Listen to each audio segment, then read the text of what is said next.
Welcome to my channel God's grace. ఇవాళ దుర్గాదేవి కథ గురించి తెలుసుకుందాం. దుర్గా కథ మార్కండేయ మహాపురాణంలోని దేవీ మహత్యంలో ఉంది. మహిషాసురుడు బ్రహ్మదేవుడు ఇచ్చిన వరం కలిగి ఉన్నాడు.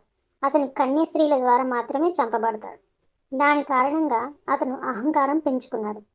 ఋషులు దేవతలు భంగపరచడం ప్రారంభించాడు. అతను దేవతలతో పోరాడాడు. అతను స్వర్గానికి రాజయ్యాడు. దేవతలను తన బానిసలుగా చేసుకున్నాడు. దేవతలు అక్కడి నుంచి తప్పించుకొని బ్రహ్మదేవునితో వైకుంఠానికి చేరుకున్నారు. విష్ణు భగవానుడు వైకుంఠంలో శివునితో మాట్లాడుతుండగా దేవతలు విష్ణు భగవానుని సమీపించగా అక్కడ జరిగినదంతా చెప్పారు. అప్పుడు విష్ణు భగవానుడు చాలా కోపంగా ఉన్నాడు. అతని కోపం నుండి కనుబొమ్మల నుండి ఒక దివ్యశక్తి బయటికి వచ్చింది.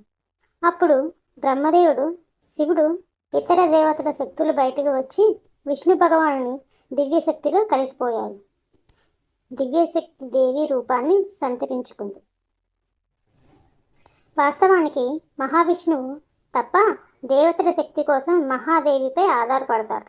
కాబట్టి మహాదేవి నిర్దిష్ట రూపంలో శక్తిని నిర్దిష్ట దేవతలకు అందజేస్తుంది. మరియు మహాదేవి యొక్క ప్రత్యేక దేవత యొక్క శక్తిగా చెప్పబడింది. ఇక్కడ శక్తి అంటే శక్తిని ప్రదాత అని అర్థం. అలా శక్తి ప్రదాత అయిన శక్తులు వైష్ణవి అనే విష్ణు శక్తిలో కలిసిపోయాయి. నిజానికి శక్తులు మహాదేవి అవతారాలు. కాబట్టి శక్తి అవతారాలన్నీ వైష్ణవి శక్తిలో కలిసిపోయి అందమైన దేవి రూపాన్ని పొందాయి. ఆ దేవికి 18 చేతులు ఉన్నాయి. దేవతలు మహిషాసురుడు అనే రాక్షసుని వధించమని దేవిని అభ్యర్థించారు. వారు తమ ఆయుధాలను ఆమెకు ఇచ్చారు. హిమవాన్ ఆమెకి సింహాన్ని ఇచ్చారు. ఆ విధంగా దేవీ దేవతల కోరికను అంగీకరించి మహిషాసురుని సంహరించడానికి అతని దగ్గరికి వెళ్ళింది. మహిషాసురుడు దేవి అందాన్ని చూసి తనను పెళ్లి చేసుకోమని అడిగాడు. అయితే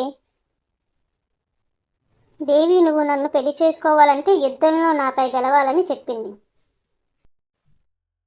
అలా దేవికి మహిషాసురుడికి మధ్య యుద్ధం జరిగింది. దేవి మహిషాసురుడు అతని సైన్యాలతో 9 రోజుల వరకు యుద్ధం చేసింది. ఆ విధంగా 10వ రోజున ఆమె మహిషాసురుని సంహరించింది. ఈ దేవి అడ్డంకులను తొలగించేది కనుక దుర్గా అని కూడా పిలువబడుతుంది. ఆమె దుర్గామాసురుడు అనే అసురుని కూడా వధించింది.